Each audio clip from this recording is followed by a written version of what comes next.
With a little more than 2 months till the start of the 2019 NBA playoffs, the failed Anthony Davis trade will have a huge impact on the Lakers season. How's it going, guys? My name's Wilson. With the trust between LeBron and the young guys at an all-time low, LA will have their hands full, currently at 28 and 28 overall, with 26 games to go. Looking at the standings, if the Lakers were to make the playoffs, they would likely be the 8th seed, with San Antonio 3 full games ahead of them at number 7. The other teams above them like Utah, Portland, and Houston all make the postseason the last couple years and will likely not be in danger of missing the playoffs unless a major injury happens. It's very doubtful the Lakers catches up to any of those teams, even if they go on a hot win streak. The Sacramento Kings are now 2 full games ahead of the Lakers. This might be the first time since 2002 both these teams will have a rivalry, this time on who will make the postseason. While the Clippers traded away arguably their best player in Tobias Harris, they'll look to secure more picks to build for the future,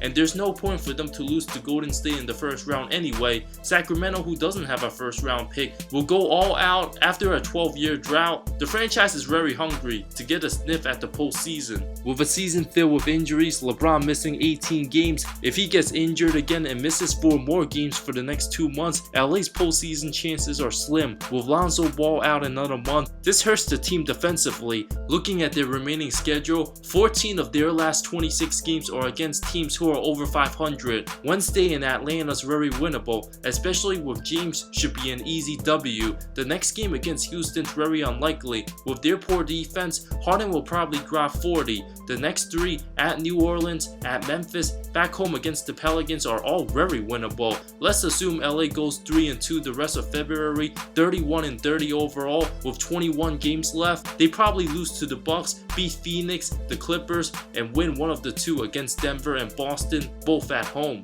Followed by their 5-game road trip mid-March, win at Chicago, lose to Toronto, beat Detroit, New York, and lose to Milwaukee, beat Brooklyn, going 4-2 before March 23rd. They'll be 38-34 overall. Their game against Sacramento will be huge for playoff implications. Whoever wins that game will have the upper edge as the difference maker, whether which team will make the postseason. Since LA's home, I predict the Lakers will win that one, beat Washington after, lose to Utah on the road, win the next 2 against Charlotte and New Orleans, while LeBron will absolutely have to go off and will his team to the postseason. The next 5 games, however, against tough Western Conference teams, will likely lose to OKC and Golden State, beat the Clippers in LA if they're really trying to tank, should probably win their last 2 home games against Utah and Portland, but both those teams will also be battling for playoffs first round matchups and won't be easy games. If the Lakers do win their last 3 games, they will finish with a 45-37 overall record. That's not great news since the 8th-seeded Timberwolves just made the playoffs last season,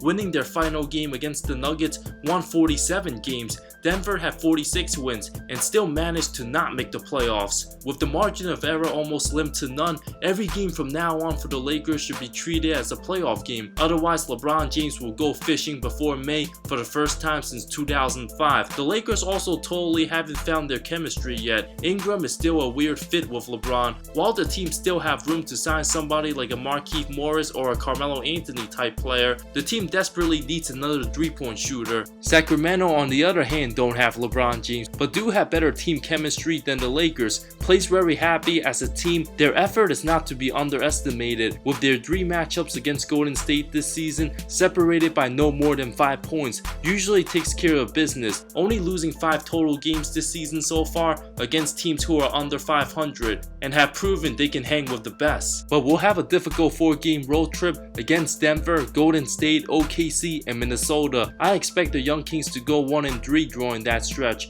A tall task against Milwaukee, but should beat both the Clippers and Knicks at home. We'll be 33-30 overall after March 5th with a little over a month left in the regular season. A tough game against Boston at home, probably a loss. Go 2-2 on their East Coast road trip, beating the Knicks and Wizards, losing to Boston and Philly 35-33 overall, but have an easy 4-game homestand, all likely wins against the terrible Bulls. A solid Nets team where it should be an interesting game should beat both Dallas and Phoenix, making them 39-33 overall before a showdown with the Lakers at Staples. The Lakers, as I mentioned, should be 38-34 by then, a game separating the two. If the Kings win, they'll be 2 games ahead of the Lakers. If LA wins, they'll be tied with Sacramento. A pivotal matchup in the regular season. Sacramento's remaining 9 games won't be easy. Still have 4 more road games after the Lakers against the Mavs, Pelicans, Rockets, and Spurs, likely going 2-2, knowing they have a shot in making the postseason, but will likely be underdogs in 3 of their last 5 games. Very tough matchups against Houston, beat Cleveland, a tall task at Utah,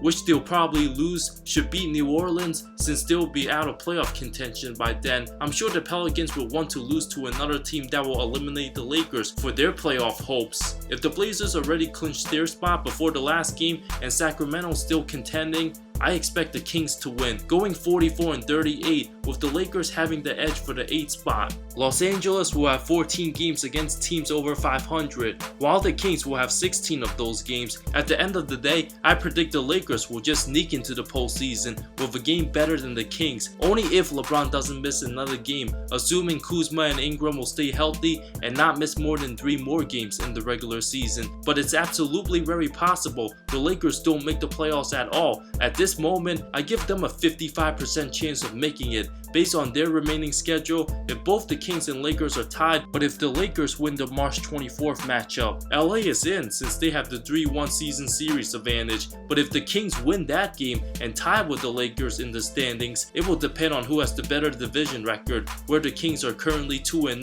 LA 7-4, advantage Lakers. Other teams like Dallas and Minnesota, who are still within the playoff picture, have gotten worse. With Dallas trading Harrison Barnes, I don't see them finishing ahead of the Lakers or Kings. Minnesota just lost 4 straight, with Andrew Wiggins still playing very unmotivated basketball. The Wolves will likely fall apart. It will be awkward for New Orleans with Anthony Davis still being in the Pelicans uniform for the rest of the regular season. I doubt they'll get it together. With the Lakers being 3 games behind the 7th seed, those teams will also compete hard, all looking to avoid Golden State in the first round, who will likely be the number 1 seed. So even if LeBron takes this team to the postseason, despite the failed Anthony Davis trade, they will only get destroyed by Golden State. I say a sweep sounds about right. Do you guys think the Lakers have what it takes to make the playoffs, now that you know it's absolutely not a guaranteed thing in the Western Conference and that they'll have to play hard every single game from now on just to get to the postseason? Let me know in the comments below. Thank you so much for watching this video. I talk NBA comparisons, amazing storylines, NBA history,